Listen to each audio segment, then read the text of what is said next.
Sejam bem-vindos para mais um vídeo e para mais uma apresentação do livro. E hoje vamos falar do livro Introdução à História das Ideias Políticas, escrito por Filipe de Ared Nunes, que é, portanto, professor na Faculdade de Direito de Lisboa.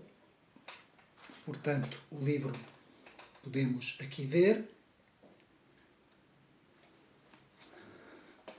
Portanto, o autor, professor auxiliar da Faculdade de Direito da Universidade de Lisboa, desde 2015, onde leciona nas áreas de História das Ideias Políticas, História das Redações Internacionais, História do Estado e Direito Romano e, portanto, tudo o que tem a ver com estas áreas, e faz-nos aqui um trabalho sobre a introdução à história das ideias políticas.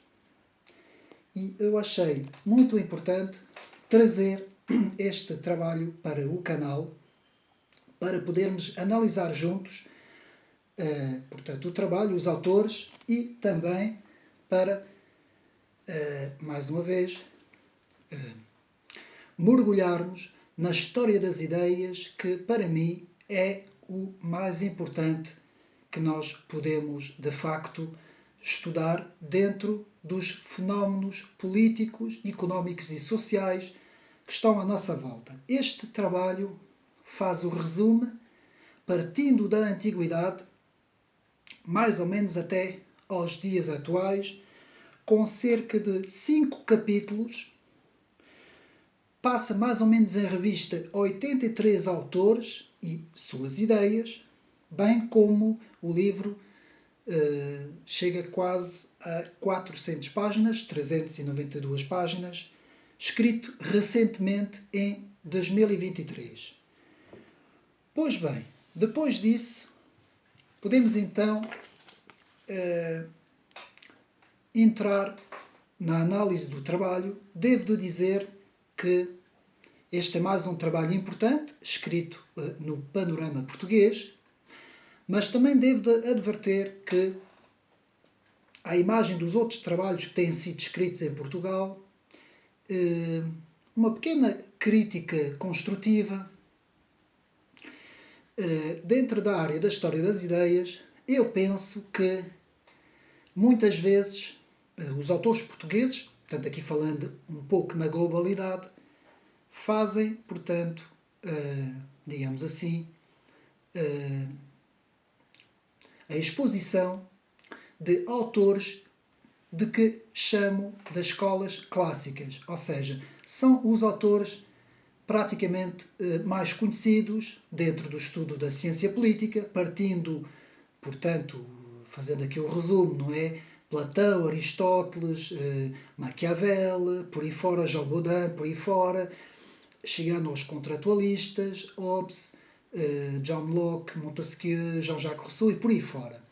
Ou seja, temos, às vezes temos, portanto, em termos de crítica, uma crítica construtiva, como eu disse, porque o livro está muito bem feito, atenção, temos muitas vezes este panorama idêntico, ou seja, eu vou dar aqui alguns exemplos, por exemplo, autores franceses que, quando fazem, portanto, trabalhos panorâmicos sobre o estudo da história das ideias, muitas vezes estes autores vão recorrer a uma série de autores menos conhecidos, que não fazem parte das escolas clássicas, como eu costumo dizer, e o problema muitas vezes aqui em Portugal é que temos sempre esta visão dos autores das escolas clássicas.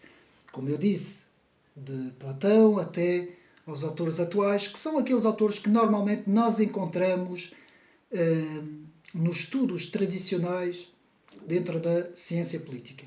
Pelo que faz falta uma edição em português de autores menos conhecidos, talvez bastantes autores franceses, porque a escola francesa tem muita gente de que não se fala nestes trabalhos e que faria muita falta, portanto, também um trabalho direcionado com autores talvez menos conhecidos do grande público aqui em Portugal. Dito isto, apenas este pequeno reparo, digamos assim, dito isto, o trabalho que temos aqui, um trabalho muito interessante do autor, não é? Filipe de Areda Nunes, e devo de dizer que o autor, agora analisando o trabalho, na introdução, tanto que vai, portanto, da página 1 até a página 7, temos as questões importantes da interpretação, as questões hermenêuticas no espaço e no tempo. Ou seja, o contexto temporal e o contexto do espaço geográfico, espaço cultural e todos os meios que os autores vivenciam, digamos assim, é muito importante esta pequena introdução, esta pequena análise. Porquê? Pois bem, eu passo a explicar. Autores que viveram no século XVII, ou por exemplo no século XIX, não vão ter, portanto, podemos dizer, não vão ter a mesma interpretação ou até a mesma cosmovisão que autores, por exemplo, do século XX ou do século XXI. Ou seja, por exemplo, tomando aqui um exemplo, por exemplo, a palavra nacionalismo não terá o mesmo significado, por exemplo, no século XVIII ou no século XX. Fazendo a comparação entre o século XVIII e o século XX, autores que viveram no século XVIII e autores que viveram no século XX vão fazer uso desta terminologia, não é? Nacionalismo, não é?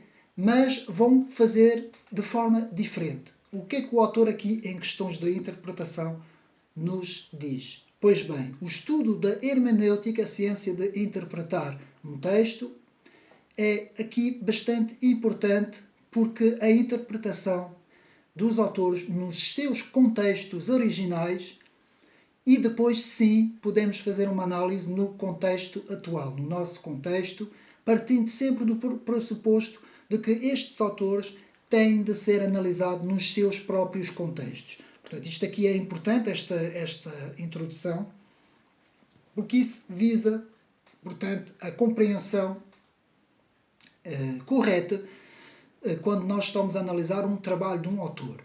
Depois, na introdução, vemos também as várias questões metodológicas também, as questões metodológicas da investigação histórico-científicas e culturais, que também são importantes dentro da abordagem de uma história das ideias.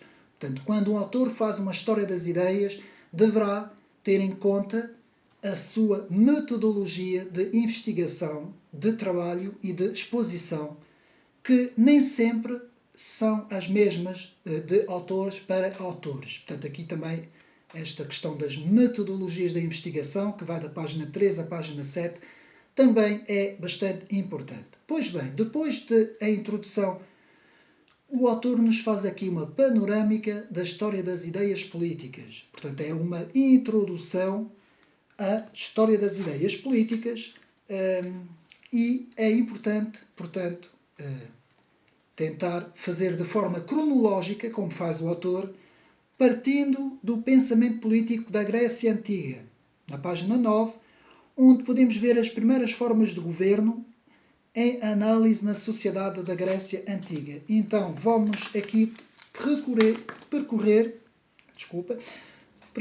portanto, as várias, digamos assim, épocas, partindo, como eu disse, da Grécia Antiga, onde vamos começar no século V a.C., na página 10, com o idealismo dos sofistas.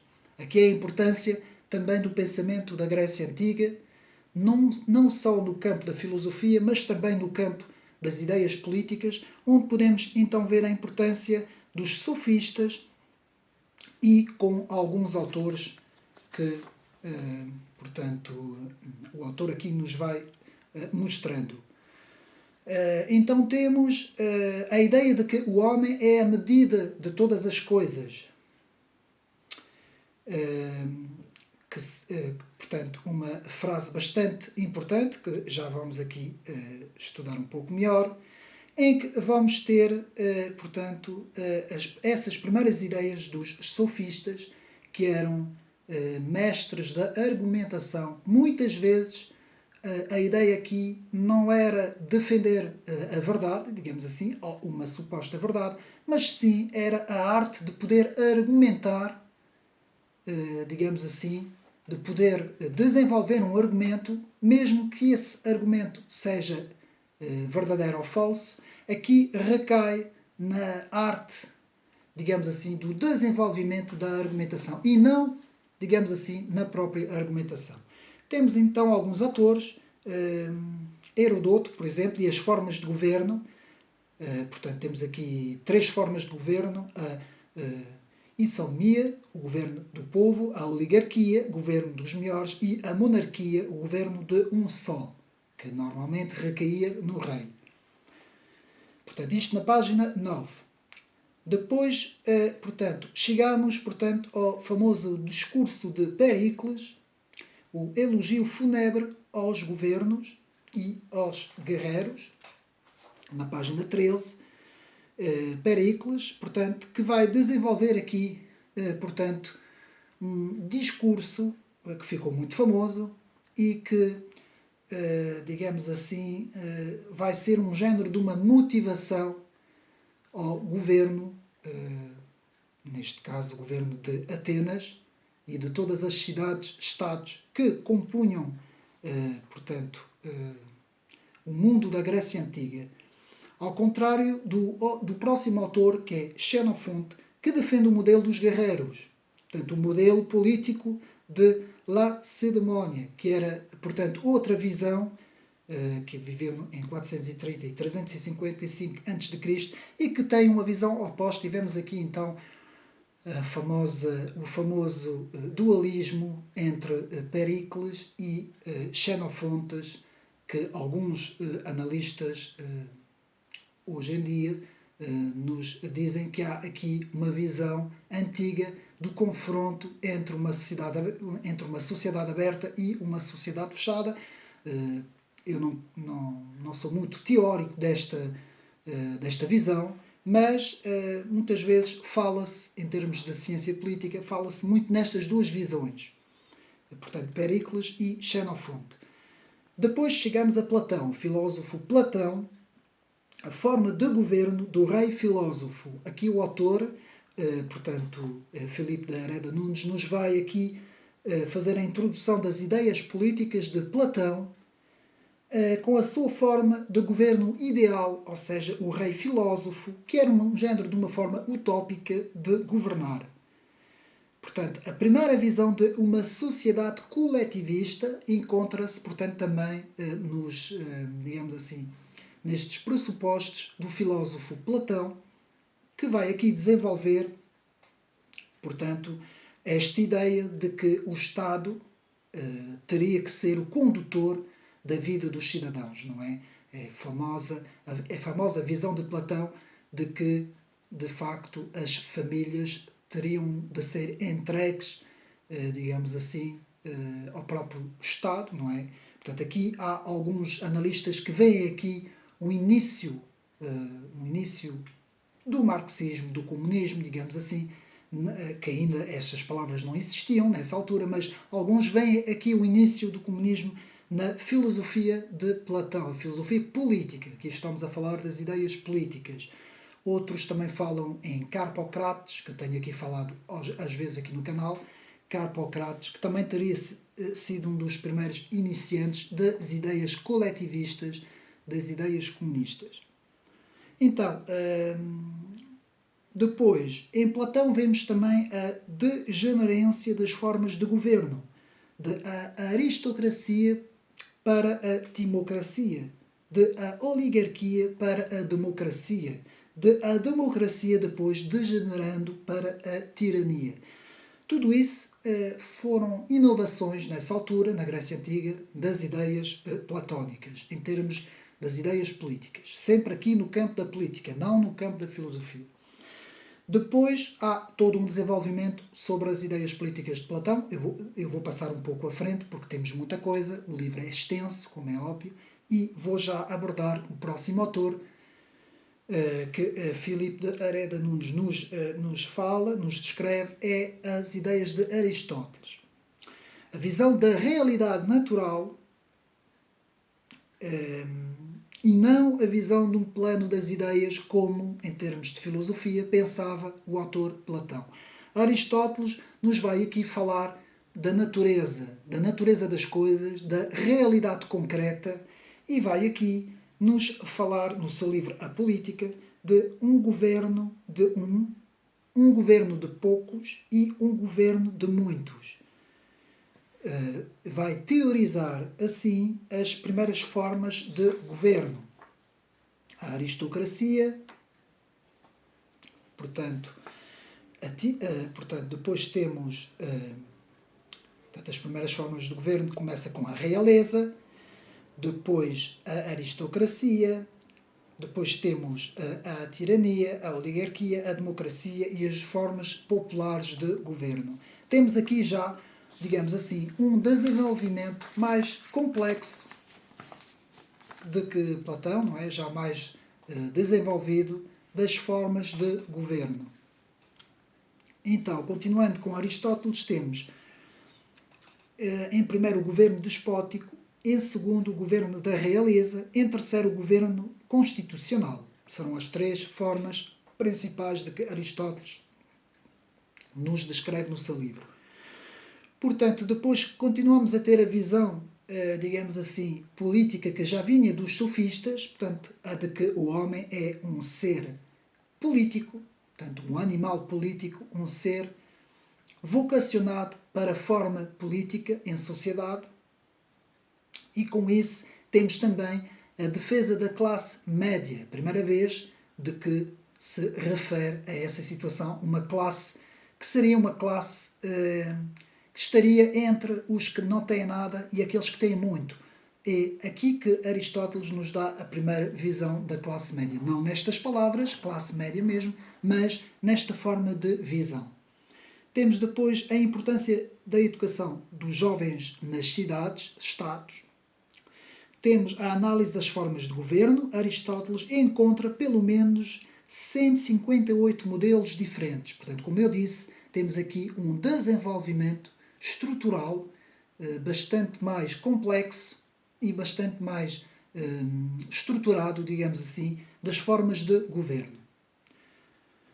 Com isso, depois há todo um desenvolvimento do próprio Aristóteles. Meus amigos podem comprar o livro e podem estudar de forma mais aprofundada, digamos assim, as ideias políticas de Aristóteles. Eu estou aqui apenas a fazer uma passagem mais resumida, digamos assim, de cada autor. Chegamos ao pensamento político na Roma Antiga, em que temos Políbio, que nasce em 201 e morre em 120 a.C., e temos o seu livro, portanto, um do seu livro, Histórias, portanto, um livro bastante importante,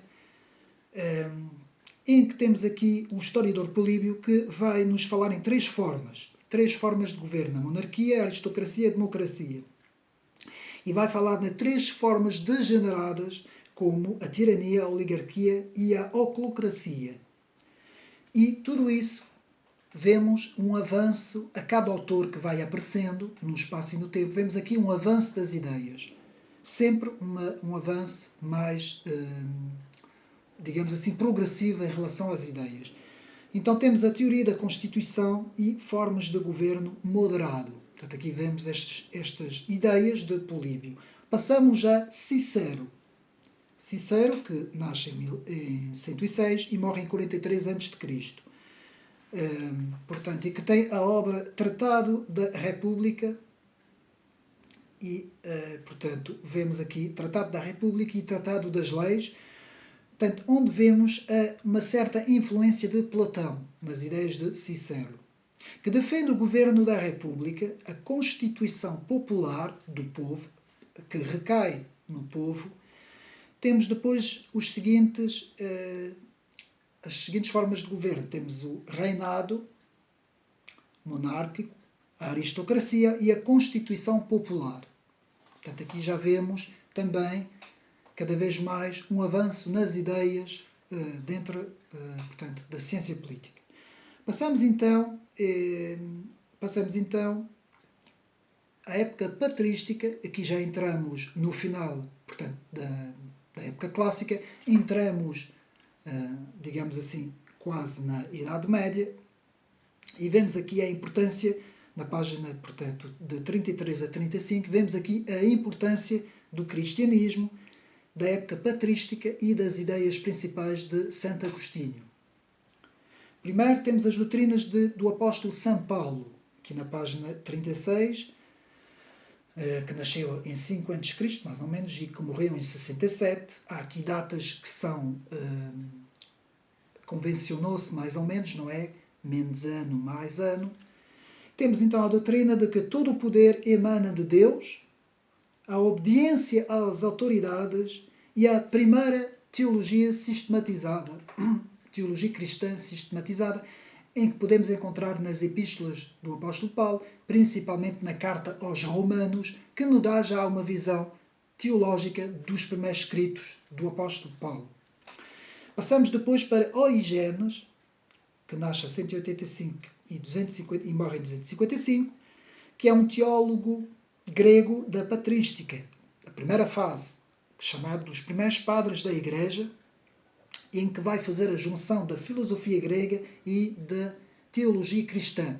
Temos aqui uma fusão destas ideias muito interessantes. Orígenes foi, de facto, um pensador muito importante também no estudo da história das ideias, na época patrística, e o desenvolvimento das ideias cristãs.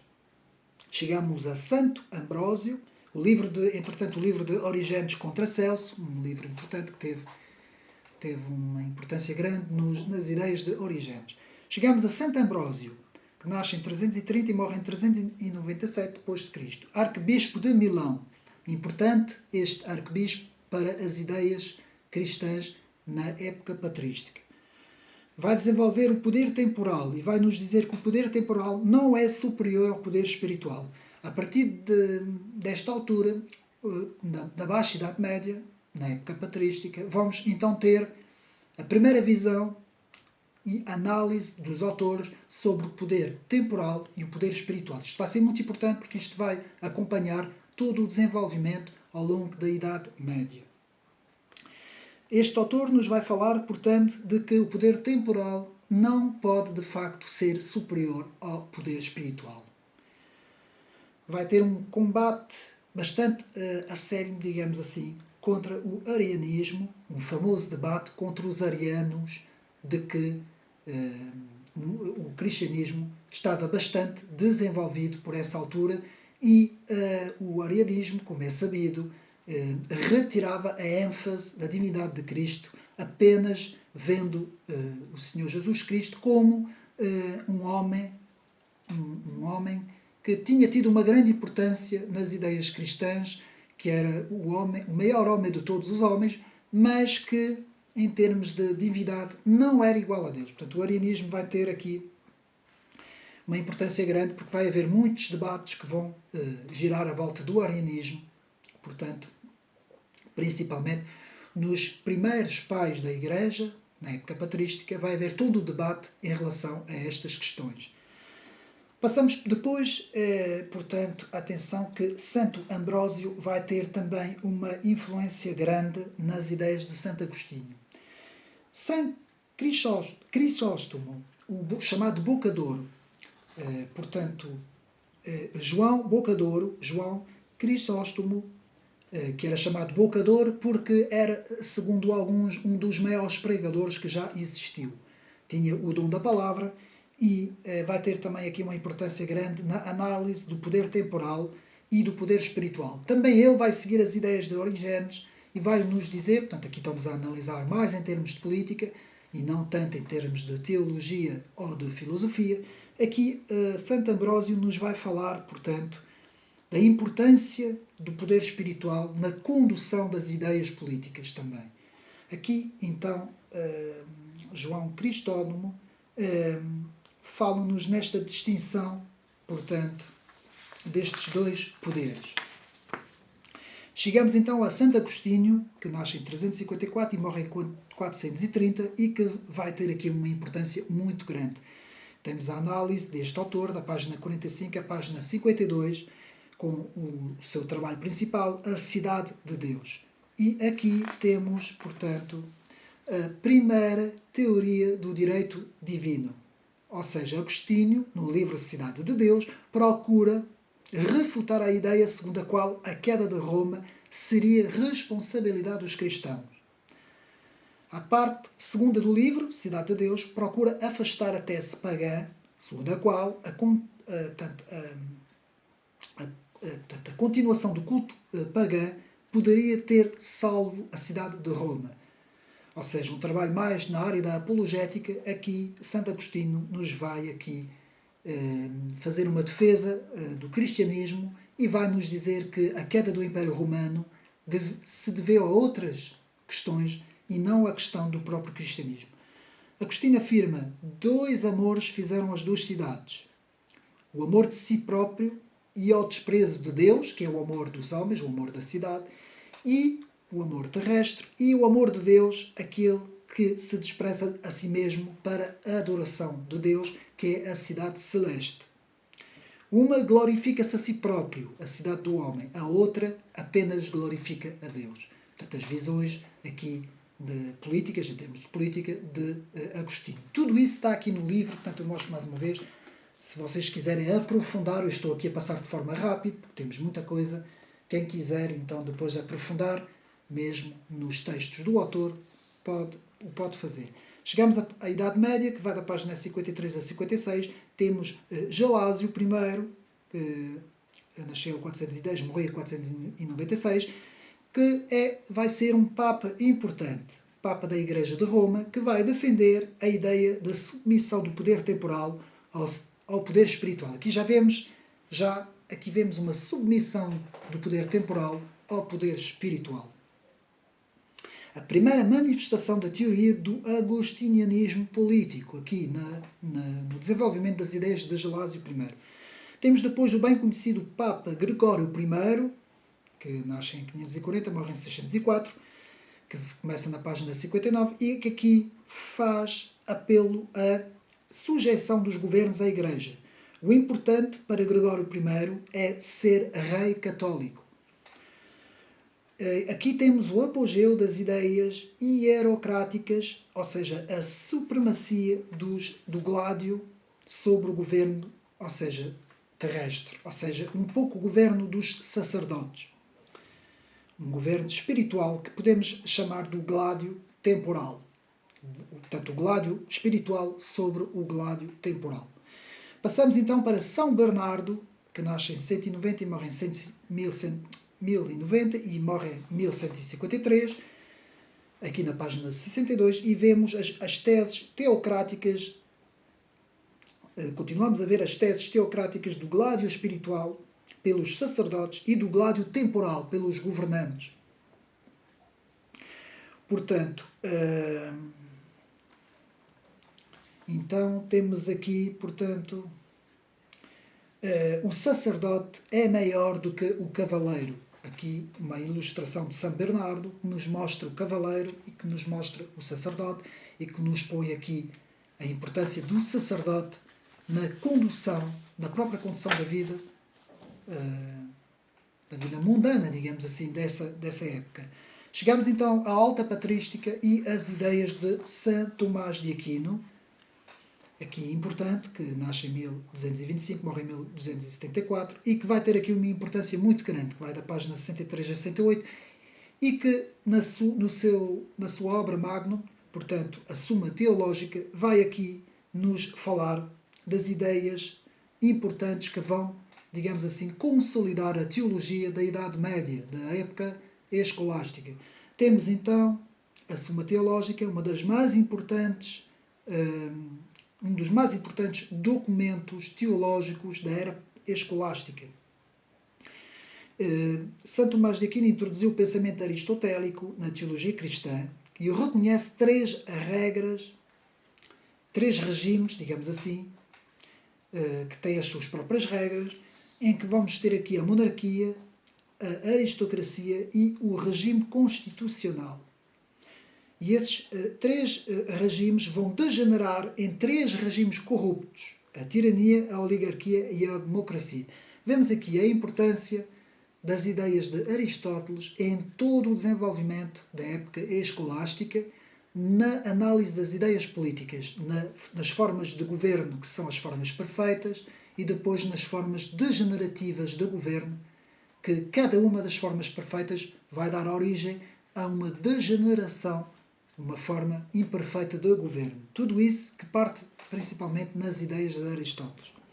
Portanto, os três regimes corruptos, a tirania, a oligarquia e a democracia, aqui a democracia, segundo a visão de Tomás de Aquino, seria uma degeneração do regime constitucional e que seria um regime corrupto, vejam bem.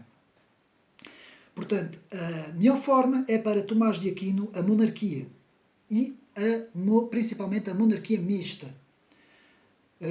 Fala também do direito de resistência. Portanto, aqui temos a primeira introdução do direito à resistência a um tirano, de que depois, mais tarde, na reforma João Calvino, vai também buscar essa ideia de direito à resistência. Doutrina do poder natural e do poder da revelação escriturística, o domínio do poder temporal subordinado ao poder espiritual. Portanto, a evolução do pensamento tomista, depois, ao longo de toda a época escolástica, dando origem também ao neotomismo, que vai aparecer depois. Depois também temos Bonifácio, que nasce em 1235 e morre em 1303, o mais forte defensor da supremacia dos papas, a importância de Bonifácio na defesa, portanto, do poder eclesiástico, este poder eclesiástico em relação ao poder governante mundano, assim como chamava Bonifácio. O seu livro Clericis Laicos vai ter aqui uma importância grande no pensamento político também dessa altura. Aqui um autor interessante também, que, portanto, Filipe de Areda Nunes nos fala, um autor mais dentro da literatura, mas que também teve uma importância grande no pensamento político e muitas vezes não se costuma estudar na história das ideias. Estamos aqui a falar de Dante Alighieri, com o seu famoso A Divina Comédia, não é? O livro mais conhecido do autor, que nasce em 1265 e morre em 1321, e que aqui o autor vai analisar o livro da monarquia, que defende o papado. Este autor, Dante Alighieri, vai defender, portanto, o papado com todas as forças. E vai-nos falar aqui do partido dos guelfos contra os gibelinos, ou seja, contra o Sacro Império, que era o partido de gibelinos. Vamos ter aqui esta relação entre o partido dos guelfos e dos gibelinos. A teoria do sacerdotalismo, defendido por Dante Alighieri, vai ser aqui importante, que sustenta a ideia que o poder do governo temporal provém da Igreja, não é correto. O poder vem de Deus diretamente e não da Igreja. Aqui vai já haver aqui uma distinção, não entre o poder temporal e espiritual, mas sim a distinção entre o poder dos sacerdotes da Igreja e o poder direto de Deus, de que depois os protestantes no século XVI vão retomar. Para Dante, o poder do governo não vem da Igreja, mas sim vem diretamente de Deus. Uma ideia aqui interessante de Dante Alighieri. Depois temos a importância de Marcílio de Pádua, que nasce em 1270 e morre em 1342, aqui a partir da página 79, e que nos vai fazer aqui uma interessante exposição do seu, digamos assim, das suas ideias entre a teologia e a filosofia, e vai defender que o poder é do povo e não dos sacerdotes. Aqui uma ideia muito interessante deste autor, e como nós estamos a ver, as ideias têm uma certa movimentação no espaço e no tempo, e elas vão muitas vezes, ao longo da história das ideias, podemos ver de que nós partimos de uma ideia muito teísta, digamos assim, muito teocrática, para depois uma ideia completamente contrária, completamente ateísta, depois nos séculos que vão suceder, não é? E vamos ver essa deslocação, digamos assim, ao fio das eras das ideias políticas que, como eu disse, começam primeiro na área teocrática e depois se vão cada vez mais afastar para os campos mais temporais, digamos assim, não é? O campo mais temporal. Vemos aqui também a importância de Guillaume de Ockham, com a sua famosa navalha, não é? O seu bem conhecido teorema da navalha de Ockham, não é? Procurar sempre o mais simples na resolução de problemas de cariz científico. E vemos aqui, na página 80, a separação entre o poder espiritual e o poder temporal. O seu livro Epístola aos Frades Menores, que vai ter aqui uma importância muito grande. E vemos aqui já uma acentuação do poder temporal, do poder um pouco já fora da teologia, aproximando-se mais da filosofia, porque no início, na época patrística e na época escolástica, a teologia era a rainha das ciências. E no final da escolástica e no início do Renascimento, começamos a ver o contrário, o surgimento da filosofia como a rainha das ciências e não mais a teologia. E com isso, com o Renascimento e o primeiro humanismo, as ideias humanistas, chegamos à Idade Moderna, página 81, em que vamos ter Nicolau de Maquiavel, o maquiavelismo, o bem famoso Nicolau de Maquiavel, com o seu livro bem conhecido, O Príncipe, que se estuda muito na história das ideias políticas e que, segundo alguns, nos dizem que Aristóteles, Maquiavel,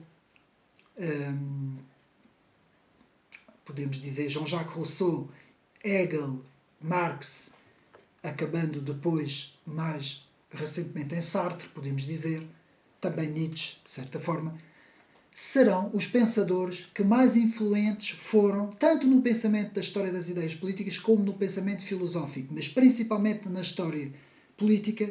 Estes autores, portanto, são autores bastante importantes. Por exemplo, Platão, Aristóteles, Maquiavel, Montesquieu. Temos aqui uma série de autores que são os autores principais, normalmente, aquilo que eu disse na introdução do vídeo, nos autores clássicos, que se estuda muitas vezes na história das ideias. Então temos aqui o livro O Príncipe, que foi um livro dedicado a Lourenço de Médicis e que foi, digamos assim, uma apologia de como se deve governar de forma metódica e de forma bem-sucedida, digamos assim. Temos o seu outro trabalho, discurso sobre a primeira década de Tito Livio, que também foi importante. E o que é que aqui a análise de Maquiavel? Podemos ver que explica de forma empírica e realista o modo como conquistar e manter o poder. Portanto, a principal ideia central de O Príncipe, do livro, que podem ir ao canal ver o resumo. Praticamente todos os autores que eu estou aqui a falar, eu tenho os livros no canal, podem ver os resumos. Vemos então como conquistar e manter o poder. A conquista e a manutenção do poder livre de limites ético-morais, que é isso que nós aqui temos que reter, que vai depois, alguns analistas e pesquisadores vão depois falar num maquiavelismo político, não é? No chamado maquiavelismo político. Os fins justificam todos os meios, uma visão um pouco simplista, mas que não foi bem aquilo que Maquiavel nos disse. Fala-nos aqui Filipe de Aredas Nunes. No seu livro Discurso, temos então uma versão mais profunda das ideias do autor. Vamos passar à frente, quem quiser desenvolver tem aqui no livro. Vamos chegar às ideias da Reforma de Martinho Lutero, nasce em 1483 e morre em 1446. Aqui na página 96 vemos a separação dos poderes espirituais e políticos, embora o poder político deve intervir sobre alguns problemas religiosos. Portanto, essa separação não vai ser completa nas ideias de Martinho Lutero. Portanto, a divisão política da Europa entre católicos e protestantes, pois também, que são os luteranos, pois também tem que se estudar um pouco melhor as ideias da Reforma, o luteranismo, digamos assim, e chegamos então a Erasmus de Roterdão. Estou a passar assim rápido, que é para nós podermos fazer todo o resumo do livro. Erasmus de Roterdão, um importante autor, que nasce em 1466, morre em 1536, e que temos aqui o desenvolvimento da página 97 até a página 105.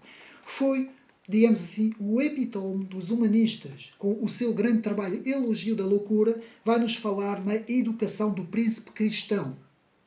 Portanto, tanto o livro O Elogio da Loucura, que teve um importante papel nas ideias também políticas, e temos principalmente a educação do príncipe cristão, que vai ser uma resposta, de certa forma, às ideias de Maquiavel e de O Príncipe. Não é? Aqui temos o contrário. Defensor da monarquia mista, defende o governo do bom príncipe, virtuoso, bom, generoso, cristão, oposto completamente à obra de Nicolau Maquiavel. Passamos então para Tomás Moros, que nasce em 1478 e morre em 1535, que temos aqui o desenvolvimento da página 106 à página 113. Temos o seu grande trabalho, A Utopia, também podem ir ao canal ver o resumo do livro, em que temos a visão de uma ilha coletiva cristã, sem propriedade privada, mas com uma defesa grande da família, ao contrário das ideias platónicas.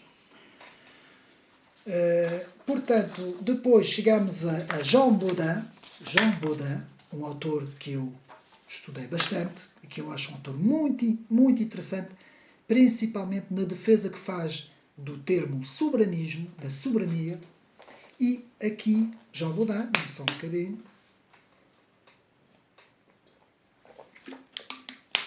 com, portanto, o seu trabalho principal, Os 6 Livros da República, escrito em 1576, que vai nos falar no problema da soberania e sua relação com a República, o poder da soberania do Estado. Portanto, quem quiser desenvolver, tem aqui as ideias no livro, eu vou passar mais depressa.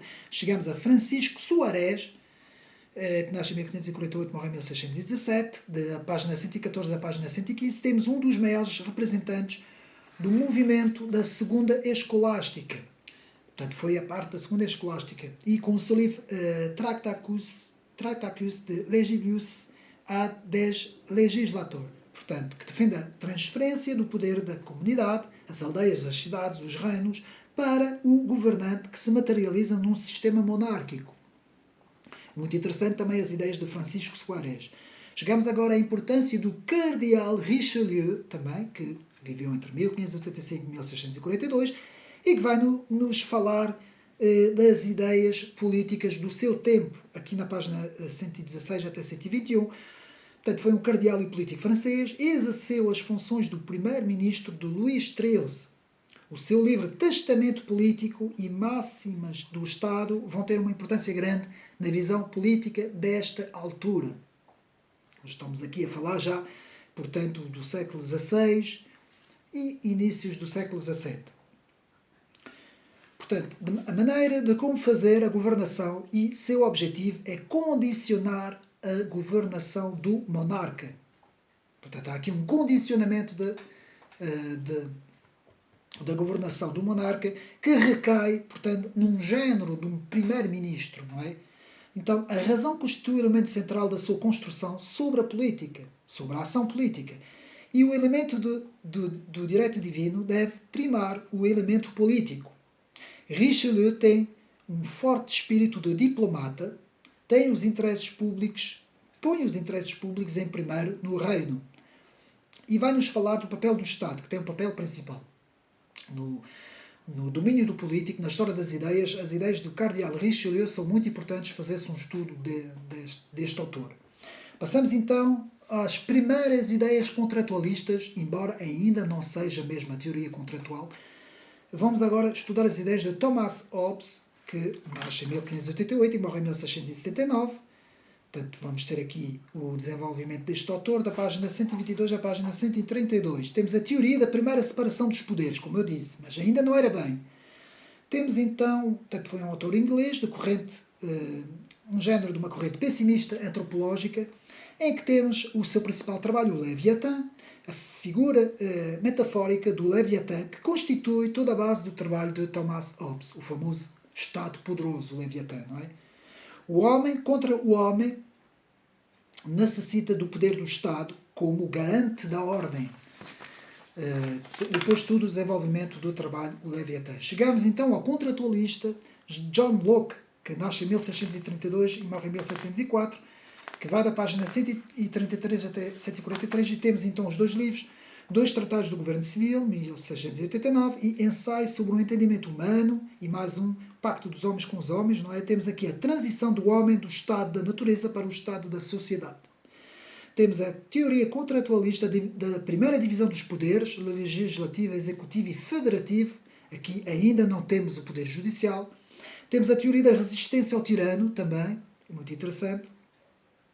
Ou seja, esses dois poderes estavam juntos, portanto, o poder executivo e federativo. Aqui não houve ainda o desenvolvimento que vamos ver depois em Montesquieu, um maior desenvolvimento da teoria contratualista. E agora Montesquieu, sim, nasce em 1689, morre em 1755, e que vai da página 144 a 154. Temos então Charles Louis de Saint-Gaudens, barão de La Brède de Montesquieu, que foi um filósofo iluminista e que desenvolveu a teoria da separação e divisão dos poderes no seu grande compêndio, quase, digamos assim, que aquilo é muito extenso, uma coisa assim deste tamanho, do Espírito das Leis, escrito em 1748. Considerado... depois temos outro livro, Considerações sobre a causa das grandezas dos romanos, não é? Considération sur la cause de la grandeur des Romains et de leur décadence, e da sua decadência. Portanto, um livro também importante. Tratado da Política, que constitui uma redação que se prolongou por mais de 20 anos, que está entre a teoria política e a sociologia jurídica. A história e a antropologia política é dividida em 6 partes. Portanto, este trabalho é muito importante na história das ideias políticas, fazer a análise deste trabalho do espírito das leis. Temos então as 3 espécies de governo: o republicano, o monárquico e o despótico. E Montesquieu vai desenvolver essas ideias, essas formas. Temos então a teoria da divisão ao equilíbrio dos poderes. É necessário que o poder trave o poder, não é? Temos então os 3 poderes de governo. Aí sim temos o poder legislativo, executivo e temos o executivo das leis. Portanto, aqui, que será mais tarde designado como poder judicial. Depois temos um interessante desenvolvimento das teorias sociológicas do poder, que Montesquieu vai desenvolver, e também de teorias também em termos da própria geografia no contexto político. Portanto, tudo isso Montesquieu vai desenvolver, vai ser, portanto, um autor muito importante. Depois temos Jean-Jacques Rousseau, que nasce em 1712-1778, filósofo iluminista, com o seu trabalho mais importante, Contrato Social. Depois temos discurso sobre a origem e os fundamentos da desigualdade entre os homens. Rousseau entende que o estado da natureza do homem era naturalmente bom. Eu tenho muita coisa sobre Rousseau, sobre as ideias principais de Rousseau, vou passar um pouco mais à frente. Portanto, a propriedade privada, a razão da desigualdade dos homens, o contrato social entre os homens, o Estado emerge como um corolário da necessidade da união dos indivíduos em torno de um pacto em que o particular, pessoa, serão substituídas por um corpo moral e coletivo composto por membros, que será depois designado como a vontade geral.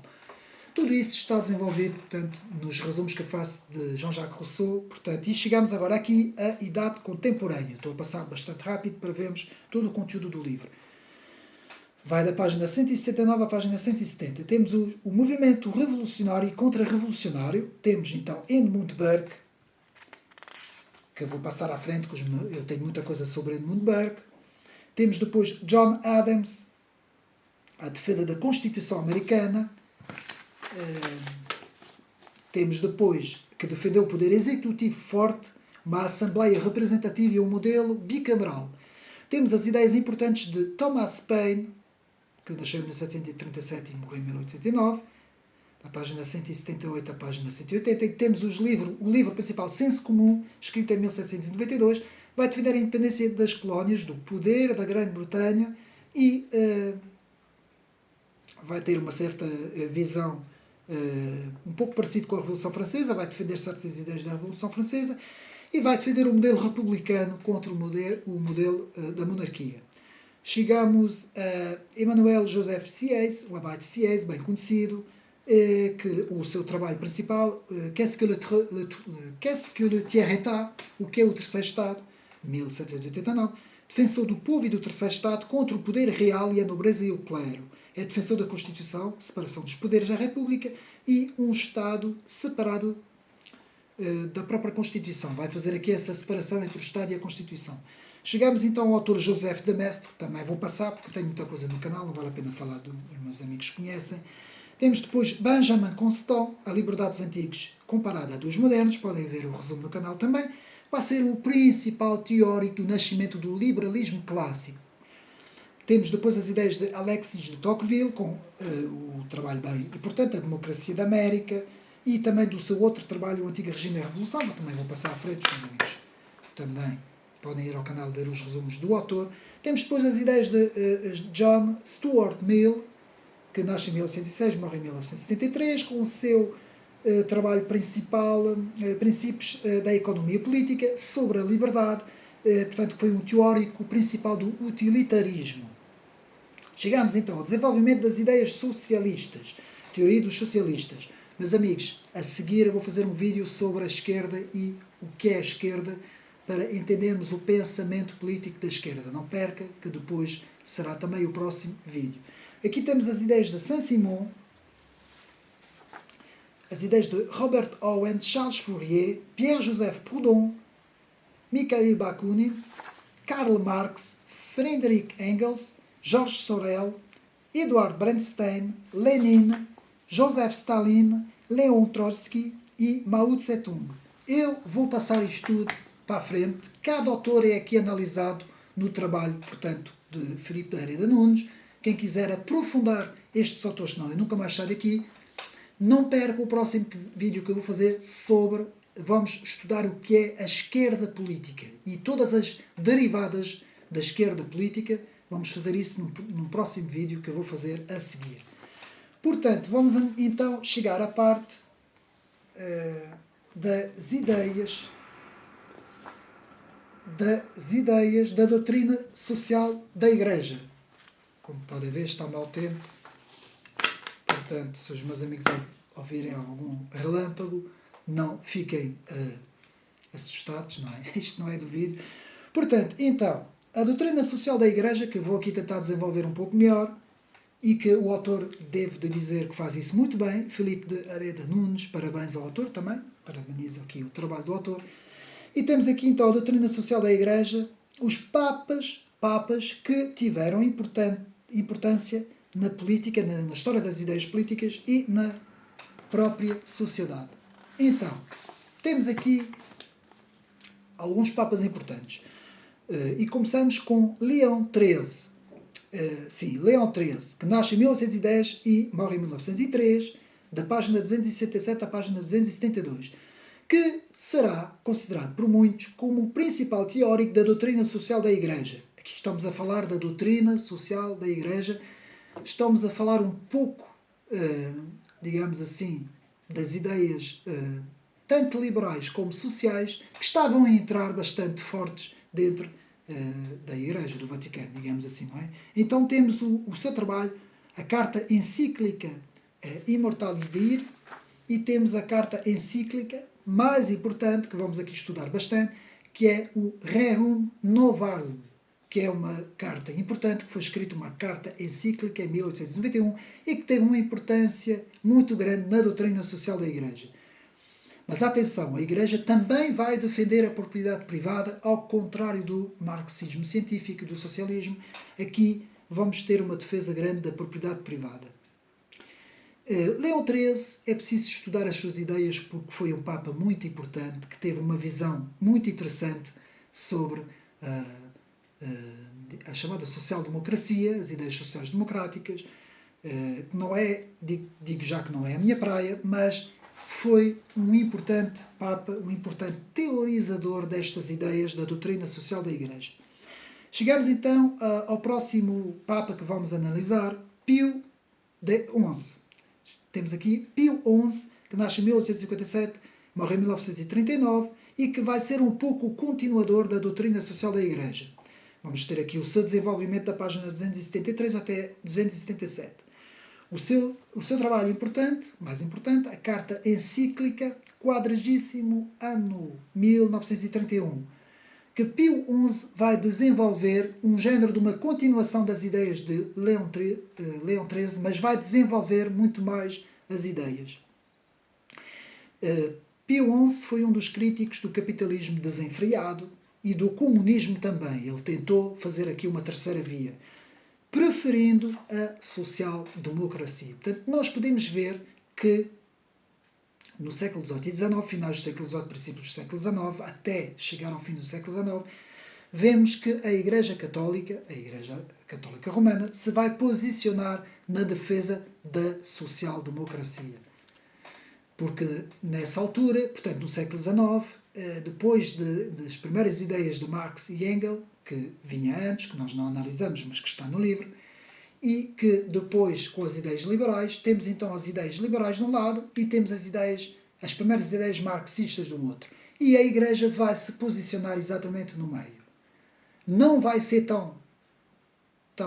não vai ao extremo como o marxismo faz, contra a propriedade privada, e também não vai ao extremo do liberalismo, que sai completamente, digamos assim, das ideias sociais.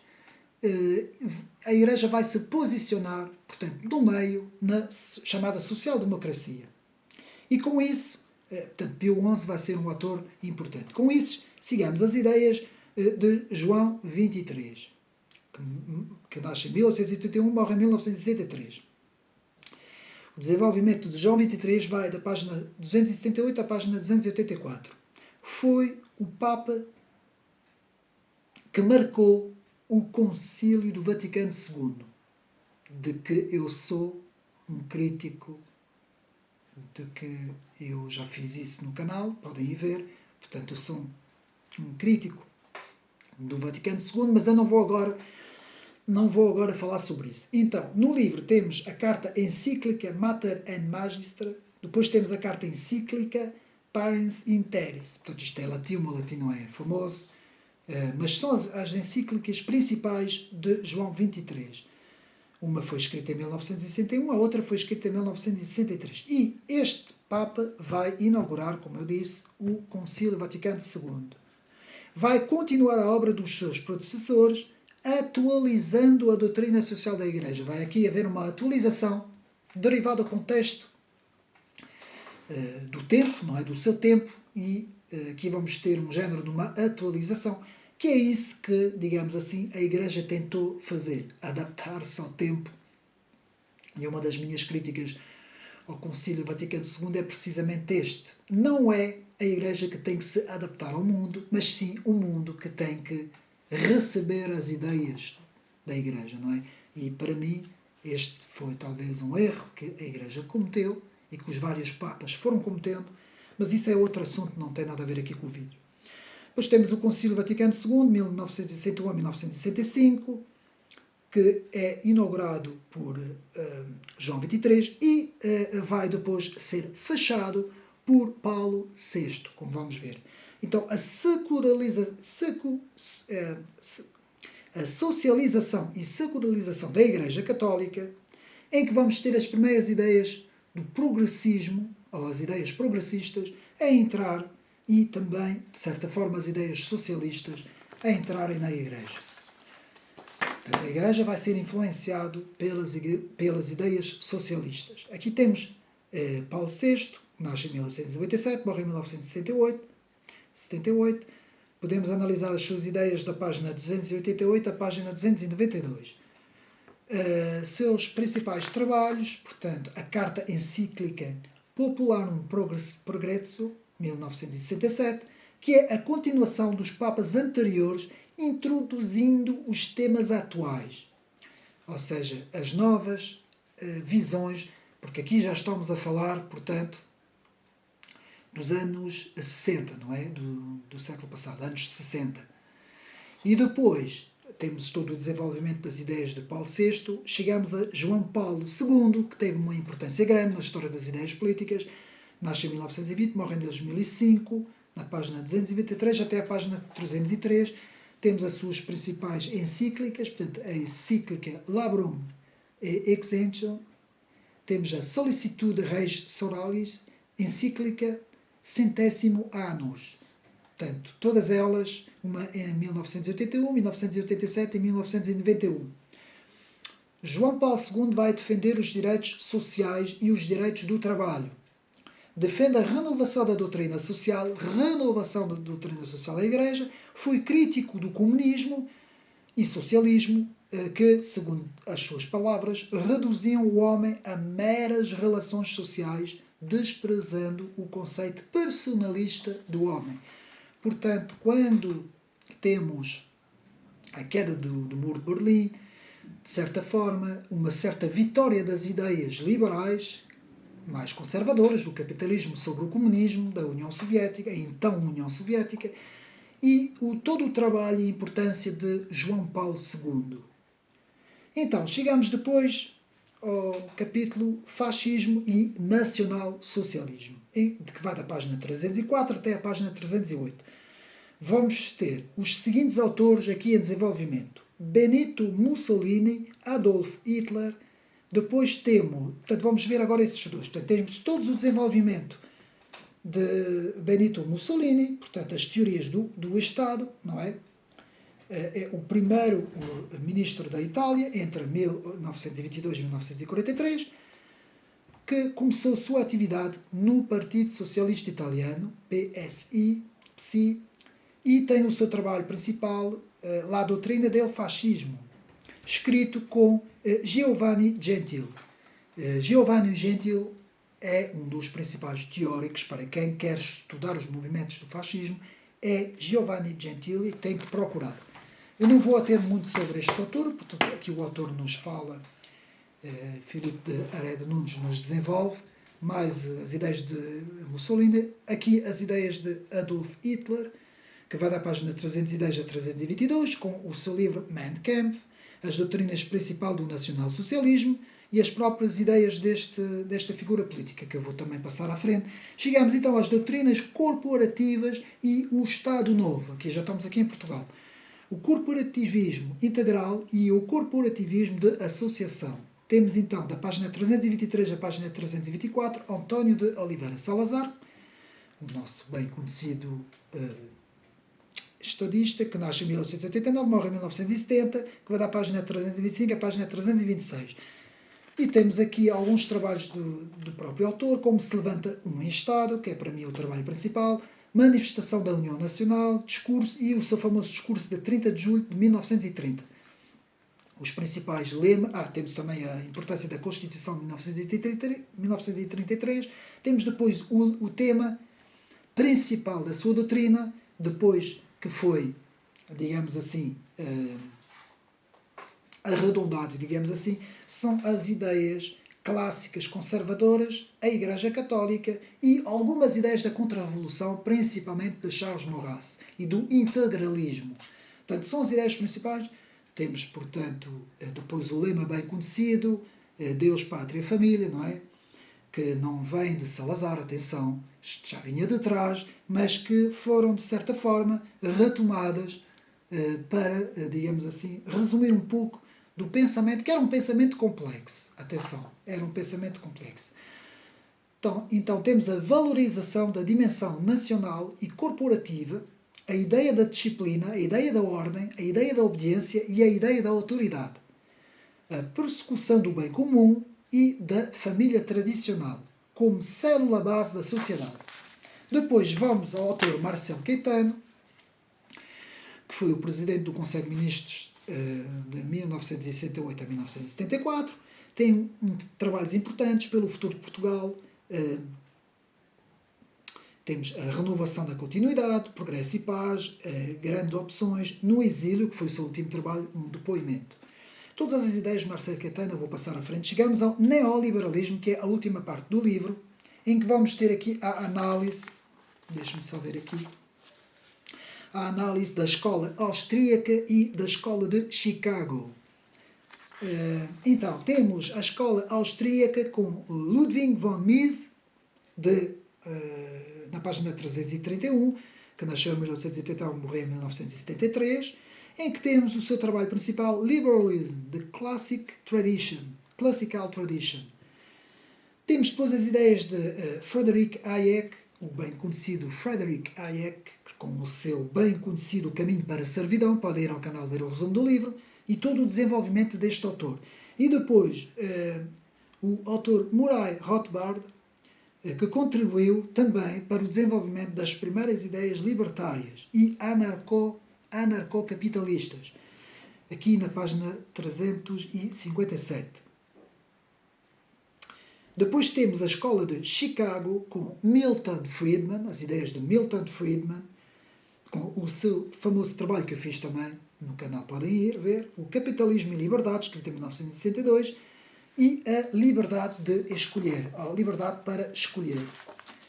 Depois chegamos aos dois autores finais, Robert Nozick, que nasce em 1938, morre em 2002, da página 358 a 372, temos uma referência ao autor John Ryle, com a Teoria da Justiça, que Robert Nozick vai contrapor com o seu livro Anarquia, Estado, Utopia, escrito em 1974. Defensor do Estado mínimo, vamos ter também estudos das associações serem ou não do Estado.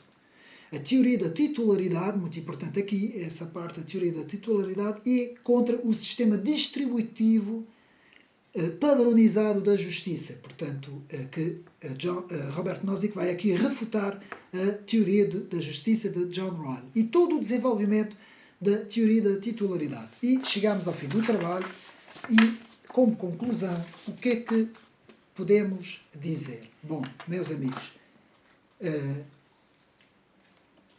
parabéns pelo autor ter escrito este trabalho, um trabalho muito bem feito, talvez um pouco panorâmico demais, não é? Porque o autor teve que resumir de forma muito abreviado, digamos assim, porque nós temos aqui um vasto estudo de autores, mas que, mais uma vez, penso ser um livro importante, principalmente para os estudantes e principalmente na introdução da História das Ideias. Penso que, como introdução, é, para mim, um livro que é recomendado aos estudantes e também a aqueles que, todos os que querem ler, não é? Todos os estudiosos, todos aqueles que se interessam pela História das Ideias. E, mais uma vez, parabéns a este autor. É aquilo que eu disse, portanto, penso que falta aqui alguns autores, como é natural, o autor não pôde fazer o resumo completo de tudo, não é? Tinha que ser vários volumes, mas fica aqui mais esta recomendação aqui para o canal Ocidente Neri, Introdução à História das Ideias Políticas, de Filipe de Ared Nunes, também um estudo interessante, portanto, não percam, podem ir comprar o livro, porque vale a pena estudar este trabalho. Agora sim, não percam o próximo vídeo sobre a esquerda política. Vamos analisar um pouco o que é a esquerda. Fala-se tanto em esquerda e direita hoje, não é? E que uns dizem que já acabou, não é? Este esquema político já estaria no seu fim. Outros dizem que não, mas vamos analisar isto tudo no próximo vídeo. Portanto, mais uma vez, um abraço e até uma próxima.